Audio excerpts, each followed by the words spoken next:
Bonjour et bienvenue sur la chaîne du blog MathOS pour une nouvelle vidéo consacrée à l'étude spectrale d'un endomorphisme en dimension infinie. De façon précise, on va s'intéresser à l'espace vectoriel que j'appellerai grand E, qui est formé des fonctions continues sur R+, et qui présente en l'infini une limite finie. Et par ailleurs, on va définir une application grand T sur l'espace en question, et à petit f continu et possédant donc une limite finie en l'infini, on associera t de f, qui est défini par, pour tout x, tf de x égale f de x plus 1. Alors il est immédiat que t est linéaire, et donc c'est un endomorphisme de E, et ce qu'on va essayer de faire, c'est de déterminer quelles sont les valeurs propres de t. On cherche donc quels sont les réels lambda pour lesquels il existe une application petit f dans E, il n'est pas l'application nulle, et qui vérifie t de f égale lambda f, c'est-à-dire qui vérifie pour tout x dans R+, f de x plus 1 égale lambda f de x, une équation fonctionnelle donc. Alors pour cela, on va procéder par analyse-synthèse. En commençant par l'analyse, c'est-à-dire qu'on va supposer qu'un certain réel lambda est valeur propre de grand T, et on va essayer de voir ce qu'on peut dire de façon assez précise de ce lambda. Donc il existe une application f qui est un vecteur propre pour la valeur propre lambda, et on voit facilement par récurrence que pour tout x et pour tout n, avec n dans grand N, on aura f de x plus n égale lambda puissance n f de x. Ça se démontre immédiatement par récurrence.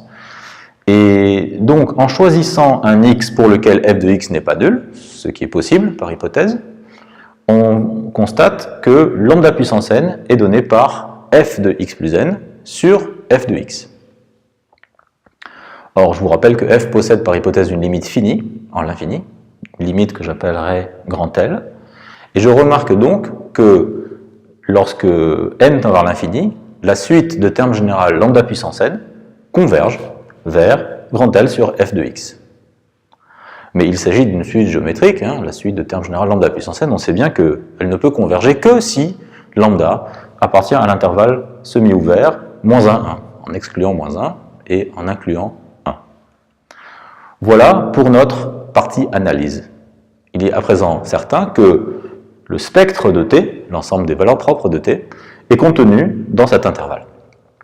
Et maintenant, il nous reste à regarder si réciproquement l'inclusion inverse est vraie, et on va donc se donner un réel lambda appartenant à l'intervalle en question, et on va essayer de chercher un vecteur propre correspondant.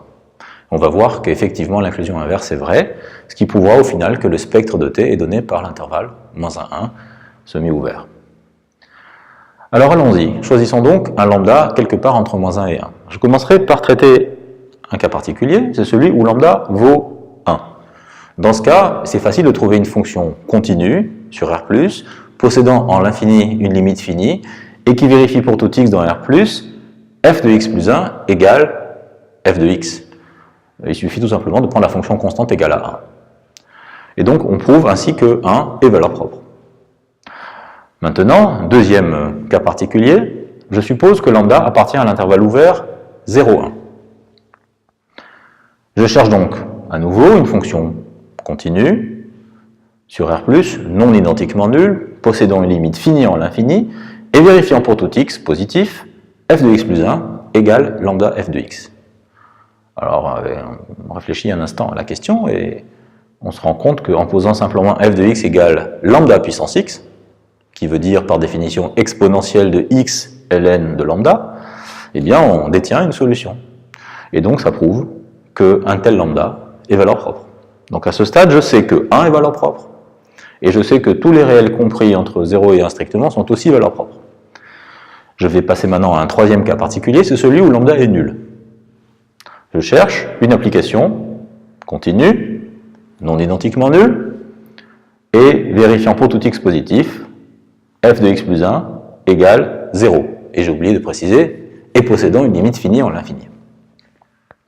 Alors, on voit que si on considère une fonction dont le graphe ressemble à ceci, c'est-à-dire à peu près n'importe quoi de continu sur 0,1 avec la la contrainte que l'application soit nulle en 1 et nulle au-delà, eh bien, on aura un vecteur propre.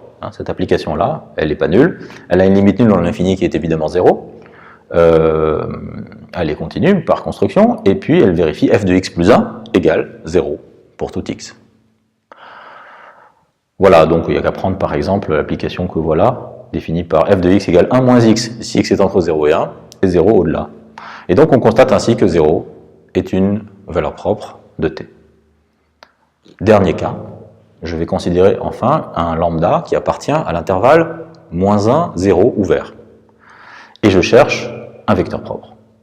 Alors, si on définit la fonction qui à x associe moins lambda à la puissance x, bon, bah, elle est continue, elle a une limite nulle en l'infini, mais le problème c'est qu'elle ne vérifie pas la bonne équation fonctionnelle, puisqu'elle vérifie celle-là, f de x plus 1 égale moins lambda f de x. Et donc l'idée ce serait de multiplier cette fonction par une autre qui est le bon goût d'être changée en son opposé quand on remplace x par x plus 1, ce qui rétablirait le bon signe, et si possible qu'il soit borné pour que ça ne nuise pas à la limite nulle en l'infini, et qu'il soit aussi continu, comme ça, produit d'application continue, cette nouvelle application serait elle-même continue. Alors c'est pas très difficile de faire ça, il suffit de multiplier par cosinus pi x. Donc je considère l'application qui a x positif ou nul associe moins lambda à la puissance x que multiplie cosinus pi x. Et lorsqu'on remplace x par x plus 1, le cosinus de pi x est remplacé par son opposé, puisqu'en ajoutant pi on change le signe du cosinus. Et voilà, donc on est bien en présence d'une fonction propre pour la valeur propre lambda. Donc en conclusion, le spectre de t, comme on l'a annoncé plus haut, est exactement égal à l'intervalle -1, 1, semi-ouvert. Je vous remercie pour votre attention et vous pouvez laisser un commentaire si cette vidéo vous a été utile. Et je vous invite également à visiter le blog dont l'adresse figure en bas de l'écran. Et je vous dis à bientôt.